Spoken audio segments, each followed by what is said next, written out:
In the year 1500, the continent of Europe was poised to leave the Middle Ages behind and enter a brave new chapter of history. The decades that followed can now be seen as the birth of our own modern age.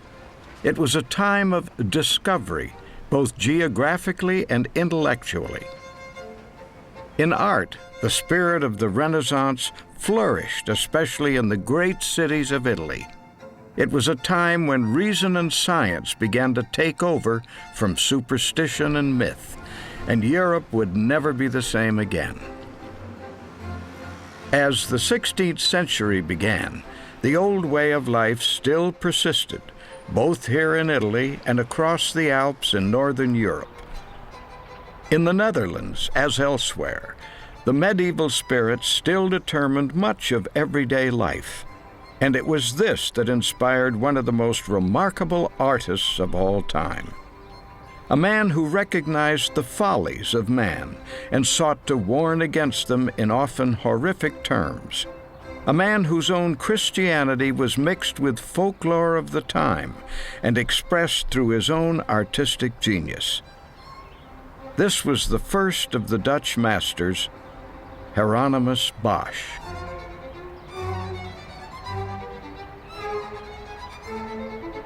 Details of Bosch's life are extremely scarce. Virtually nothing about him is known for sure.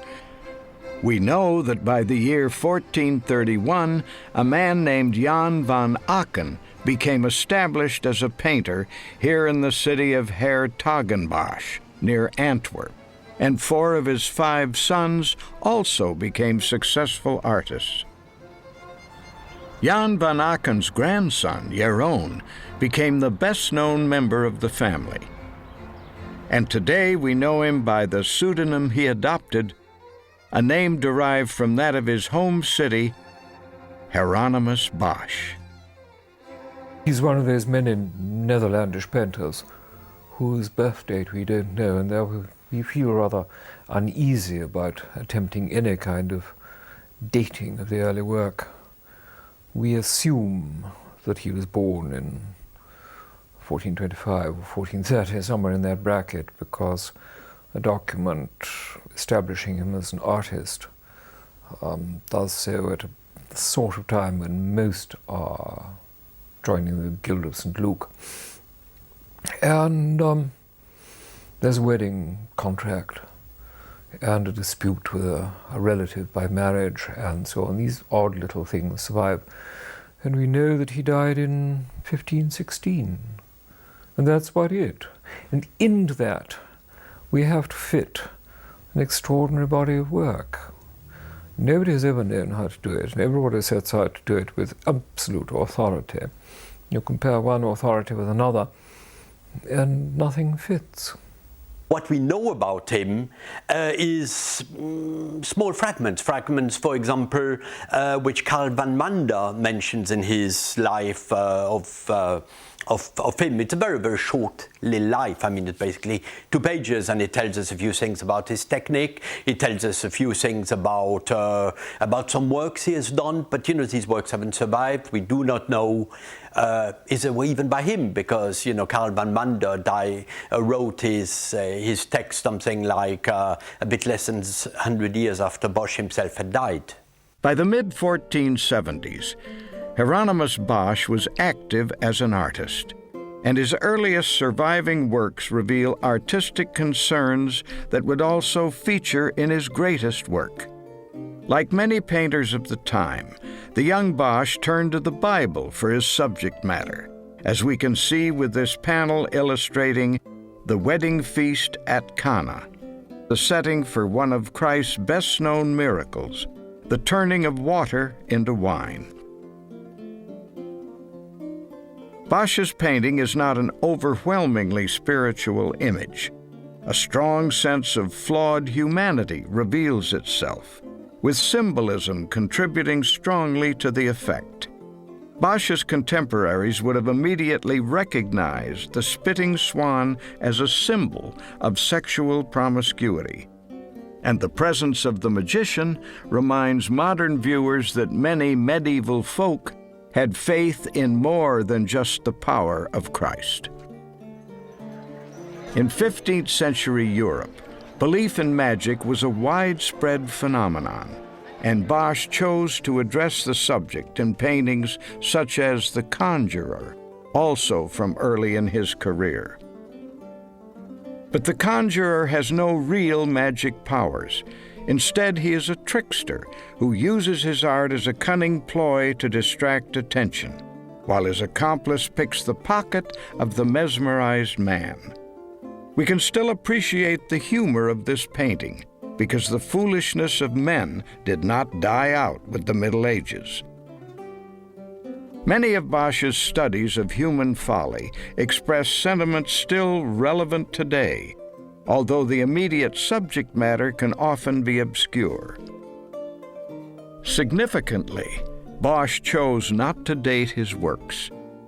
This means that we cannot be sure when he created images like the Ship of Fools, another highly symbolic scene of human self-indulgence and folly.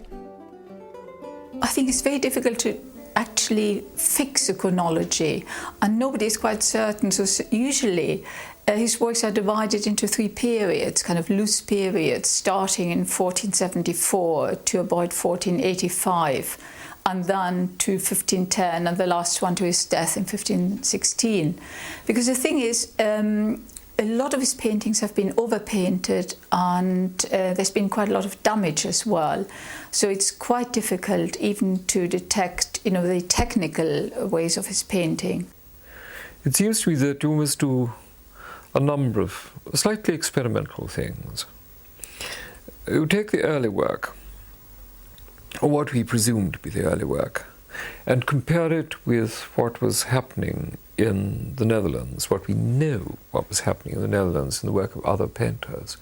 And you will find that there are parallels. There are ways of constructing figures, there are ways of dealing with perspective, there are ways of distorting pictorial space, which are common.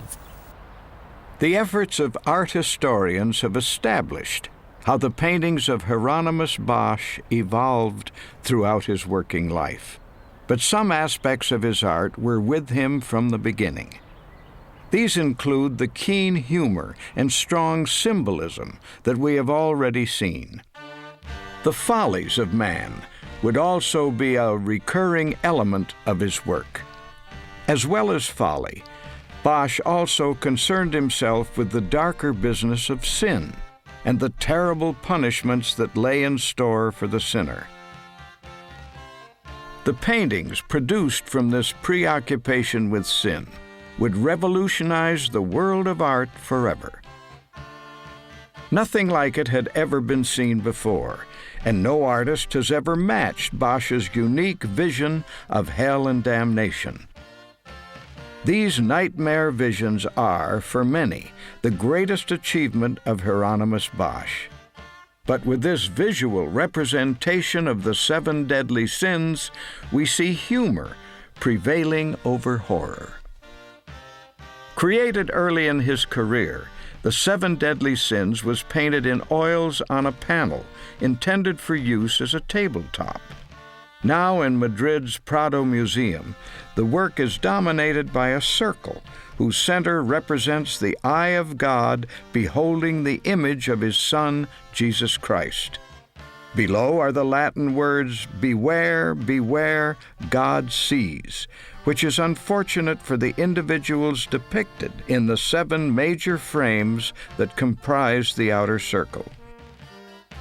All of them are engaged in sin, with each frame representing a different transgression in a series of contemporary genre scenes. The message of each frame is clear. Here, anger is represented by an altercation between 2 men whose obvious disagreement may well have been fueled by drink consumed in the background tavern. Similarly, it does not take long to establish that these pleasure-loving individuals are guilty of the sin of gluttony. But this circle of sin strikes the modern viewer as almost quaint in character, amusing rather than threatening. It may be that Bosch intended to evoke such a response from contemporary viewers. Bosch was a moralist, and he was a moralist in some way obsessed by the devil.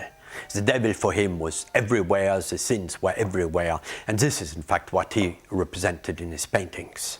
I mean, all the forms, the 7 deadly sins, for example, which is a major theme in his work, these were the sins which would take you to hell without a confession. I mean, certainly for him, that was the reality of the things. And he certainly would have believed that people were punished in hell, as he showed it, in fact, in one of his paintings, would be akin to the sins they would have done during life.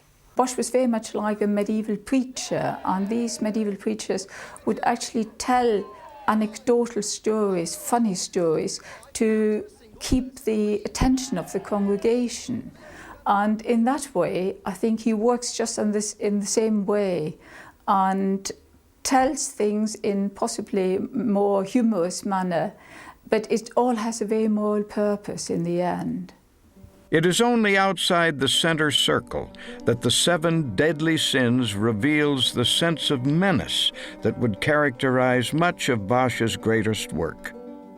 In the corners are 4 more circles depicting the so-called 4 last things of man: death, last judgment, heaven, and the ultimate destination of the sinner, hell.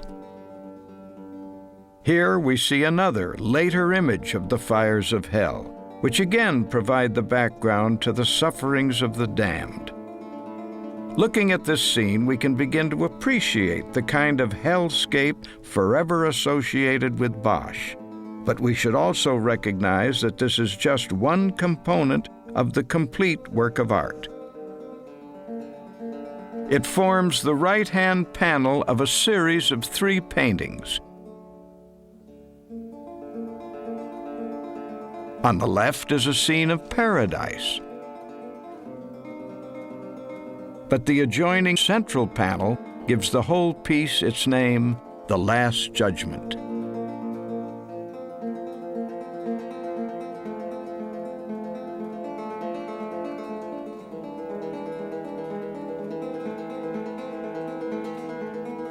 Bosch's triptychs are undoubtedly his best-known works, and the left-to-right journey from heaven to hell can be seen in many of them.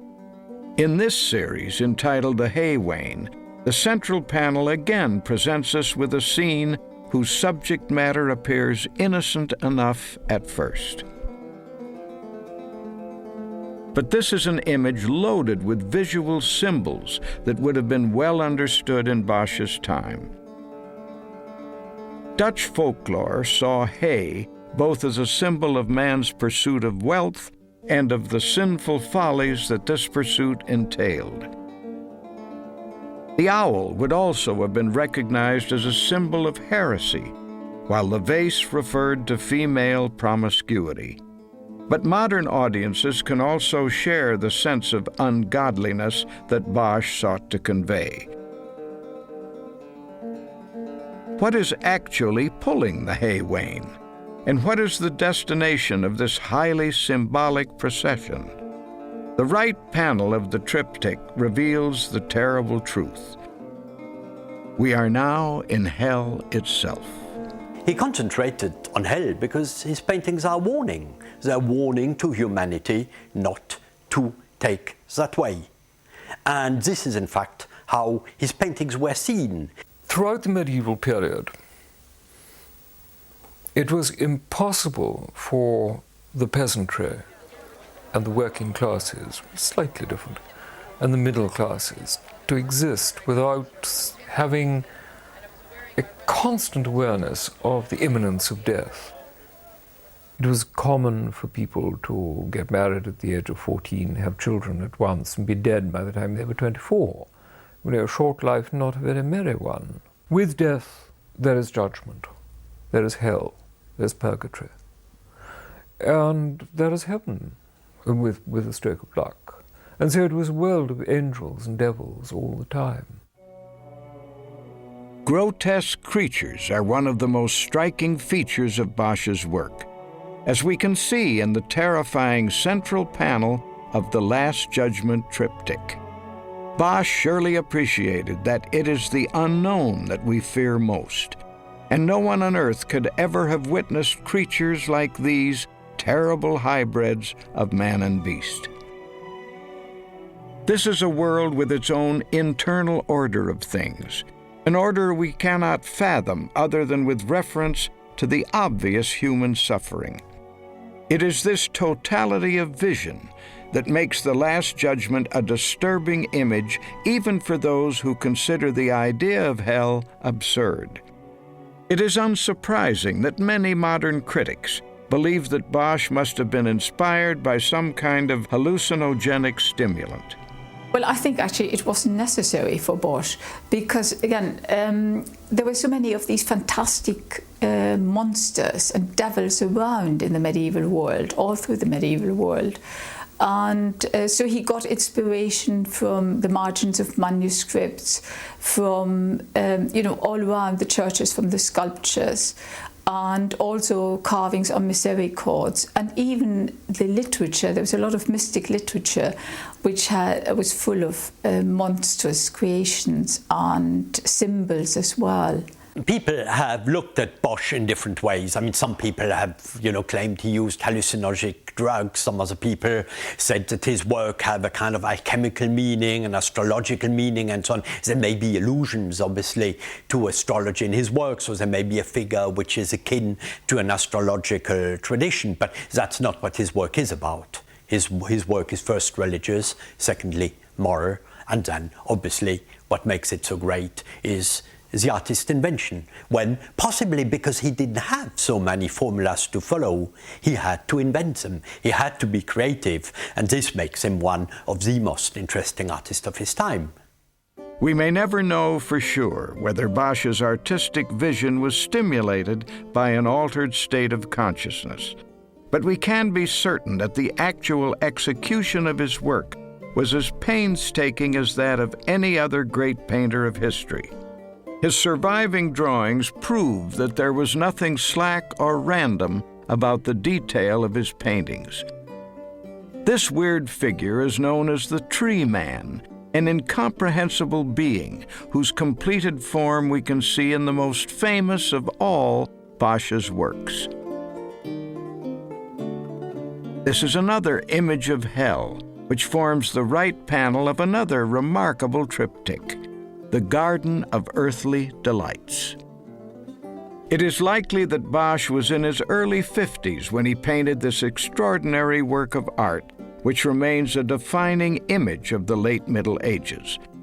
The central panel may be best known today, but the adjoining scenes of paradise and hell are scarcely less impressive. Again, the three panels take us on a left-to-right journey from the paradise of the creation to the fires of damnation, via an outdoor scene of feverish activity, the Garden of Earthly Delights itself. As with many of Bosch's works, this is an image heavy with symbolism. Again, much of the hidden meaning may be lost on the modern viewer, but it is not difficult to realize that the artist is dealing once again with the business of sin, specifically the sin of lust. Birds, fruit, and other devices have been identified as symbols of physical sexuality. The whole idea of a garden of love was derived from a well-established folk tradition, and this is a painting for which a knowledge of contemporary folklore adds immeasurably to our appreciation of the work. Although the Garden of Delights is heavy with symbolic meaning that may be obscure today, the ultimately bleak message of the triptych can be readily understood. The sinfulness of the central panel leads directly to the hell of the panel on the right. Here, once more, it is the sheer imaginative power of the artist that makes the horror effective. When the eye travels over the 2 square meters of this one painting, it is a journey that requires many pauses to take in the scope of Bosch's imagination. the hideous ears with their terrifying blade, the harp transformed into a terrible instrument of torture, the lantern that has become a furnace, horrifying details that are themselves detailed. Again, Bosch may have had symbolic meanings in mind, but even if he did, it is not essential for us to be aware of them. Instead, we can see these features as components of a contingent, imaginary world, whose diabolic menace derives from its unfathomable nature. Quite literally, the devil is in the detail. To my mind, the world of the Garden of Delights is one of the medieval preacher and the misogynist, and really all the sins have taken on human form in that altarpiece, and they show a kind of chaotic world. The physical world is very different from the Garden of Early Delights. But remember, Bosch in his Netherlands hadn't seen the mountains, so he showed them as very rocky formations and so on of strange colors. Bosch composed his world. He composed a world of fantasies. I mean, the world of things which are often, of composite things quite often as well. This, for example, obviously is the best example being the devils. But also you can see his world as a kind of paradisiac world in which you have all kind of strange, different things, because, you know, paradise is different. Many of Bosch's religious paintings dealt with the subject of saints in the wilderness, exposed to the temptations of the devil. Few artists can ever have been better qualified for the task. Images such as these gave Bosch the opportunity to demonstrate his skills as a landscapist and his mastery of narrative. Much of this symbolism deployed may now be arcane, and there is no doubt that the lives of the saints were better known in the 16th century than they are today. But we can still appreciate the idea of the isolated Christian, adrift in a perplexing world with only faith to sustain him.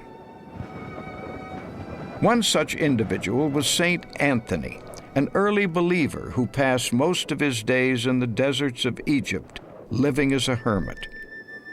According to his hagiography, Anthony's privations included being beaten unconscious by devils in the tomb he used as a prayer house. He was also tempted by the devil in the form of a great queen whose apparent benevolence and goodness was eventually revealed as the deceit of Satan. Both these narrative details can be seen in Bosch's triptych entitled The Temptation of Saint Anthony. But this late work gives the viewer more than just the narrative.